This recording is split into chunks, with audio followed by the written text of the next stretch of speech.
Louvado seja nosso Senhor Jesus Cristo.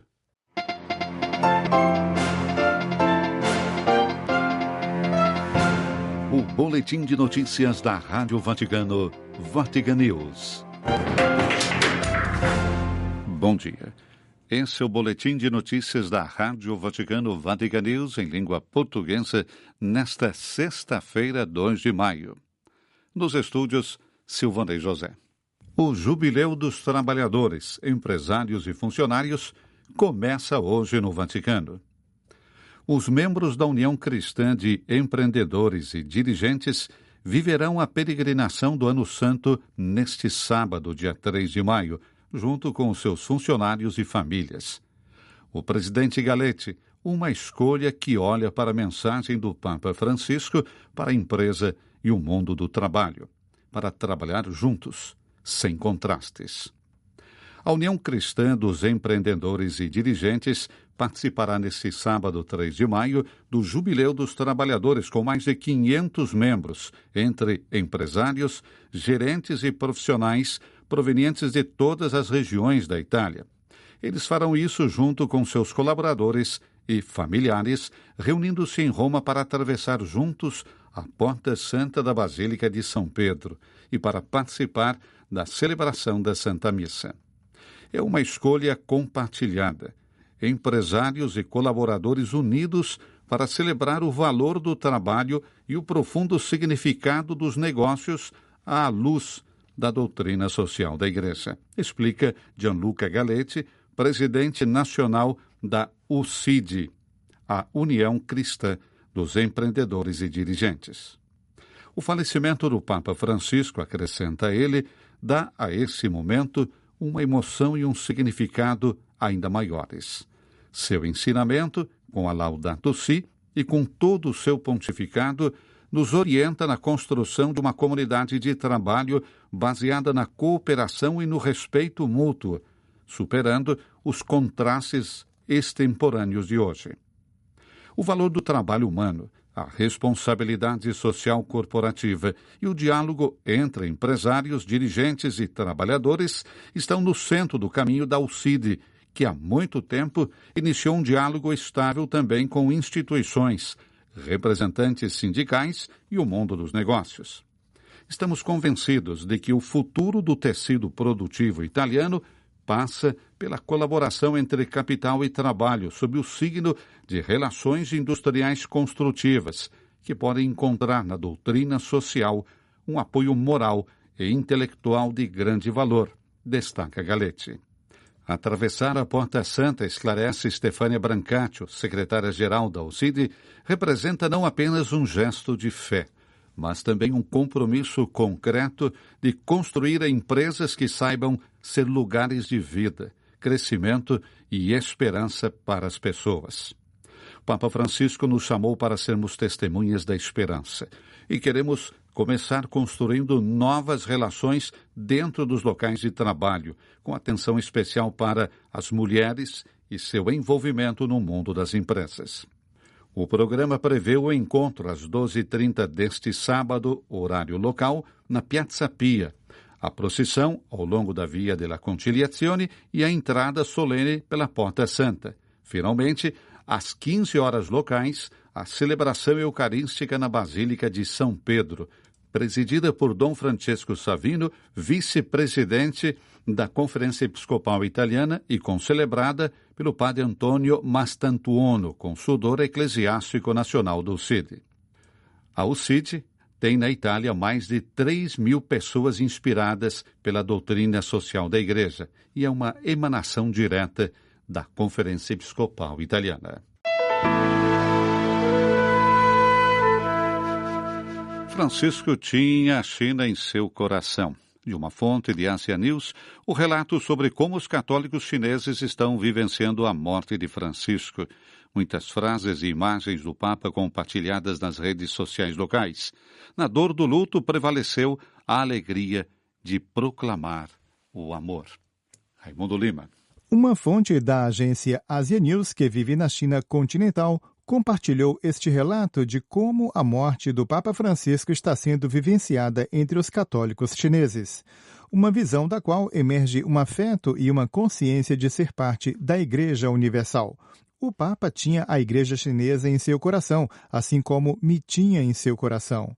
O Papa que amava Nossa Senhora de Chezan, que amava os chineses. Francisco nos amava, sempre senti minha vida ligada à dele. Essas são algumas das mensagens que recebi após o anúncio da morte do Papa Francisco.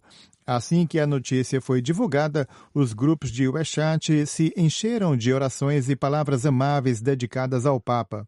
Por algumas horas, foi como se o tempo tivesse sido suspenso, como se ele estivesse protegido. E frases, imagens, fotografias e vídeos que, por prudência razoável, os cristãos geralmente tendem a se censurar, correram soltos. Na dor do luto, prevaleceu a alegria de proclamar o Evangelho, como que para retribuir o anúncio tantas vezes recebido. Foi uma explosão espontânea, não muito cautelosa, é verdade, mas que recordou que a morte e o medo não são a última palavra. Porque Francisco amava a China, e os chineses se sentiram amados, queridos e, acima de tudo, não esquecidos.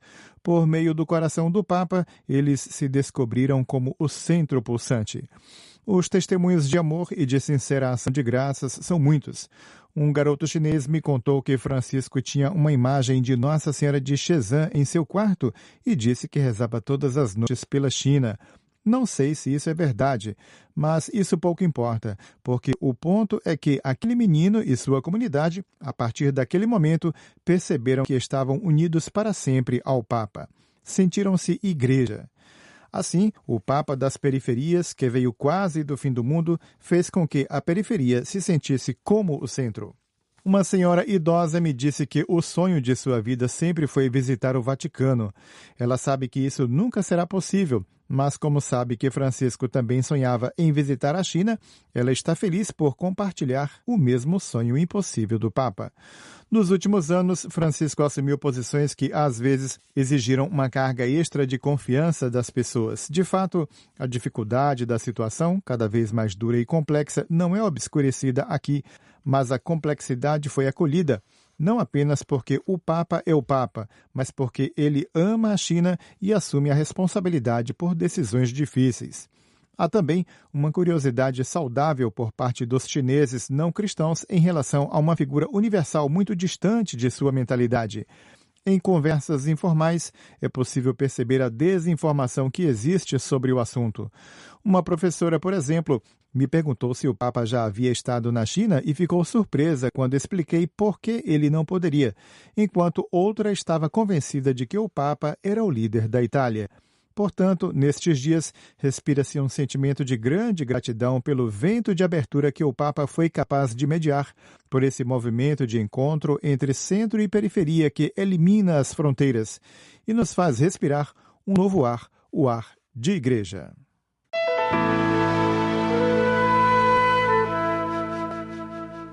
No coração da Amazônia boliviana, a recordação do Papa Francisco viverá para sempre em um ciclo biológico silencioso, mas poderoso, multiplicando a vida e gerando esperança. O de 13 árvores plantadas na terra nua de uma área rural às margens do rio Mamoré, um dos principais afluentes do rio Amazonas, que demarca a fronteira com o Brasil.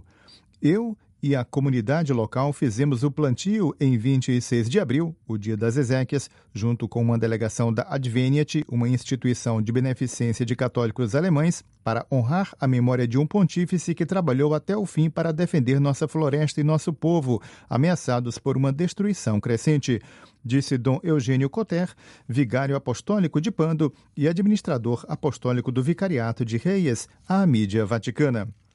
A morte repentina de Francisco deixou a igreja local e a população em um estado de prostração tão grande que o prelado disse que, agora, todos nós nos sentimos órfãos de um homem que teve a capacidade de manter seu olhar fixo neste pedaço do nosso mundo, que é essencial para o clima de toda a humanidade.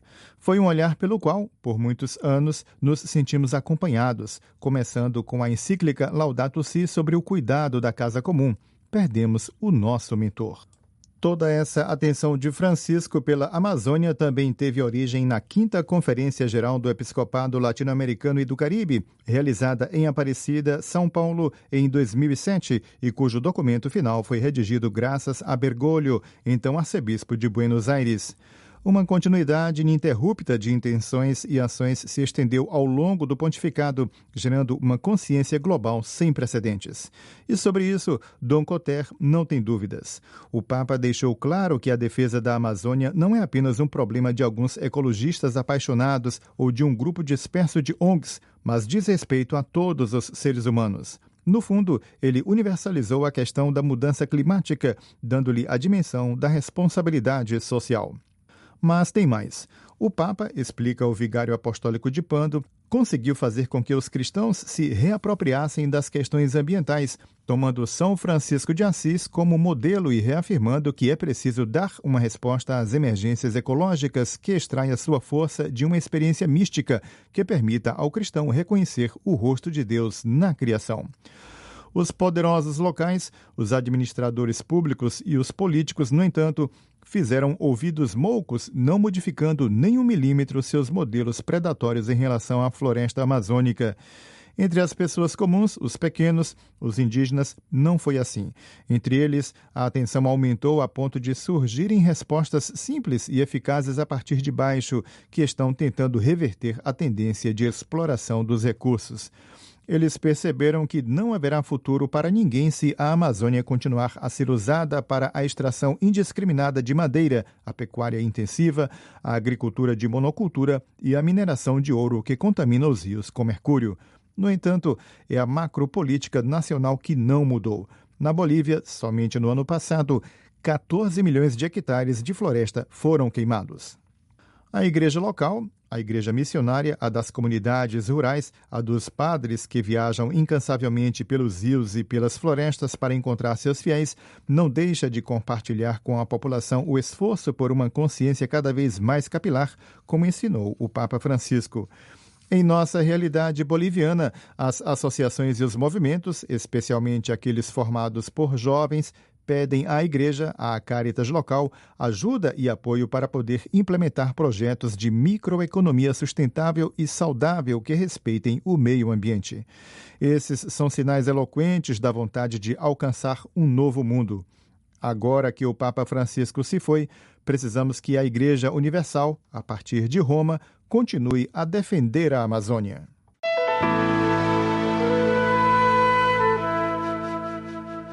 O cardeal Giovanni Battista Re, decano do Colégio Cardinalício, enviou uma carta de agradecimento ao prefeito de Roma, Roberto Gualtieri, nesta quarta-feira, em nome de todos os cardeais, pelo carinho com que a administração e toda a cidade se uniram em torno do Papa Francisco durante os dias da doença e da morte, permitindo que os fiéis de todo o mundo estivessem presentes em um momento espiritual tão importante e doloroso.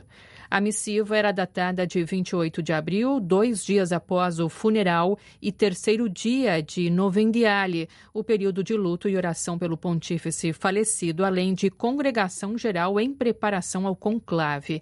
Na carta, o cardeal lembra que Roma compartilhou com os fiéis provenientes das regiões italianas, da Europa e do mundo inteiro a tristeza da separação e depois trabalhou ativamente para possibilitar que os peregrinos dessem o último adeus ao pontífice na Basílica de São Pedro, além de, em seguida, organizar a participação no funeral. O purpurado agradeceu à administração do Capitólio, às empresas e às organizações públicas e privadas, aos voluntários e aos cidadãos que de várias maneiras contribuíram para esse evento extraordinário e pediu ao prefeito que estendesse a expressão desses sentimentos de gratidão a toda a comunidade da cidade.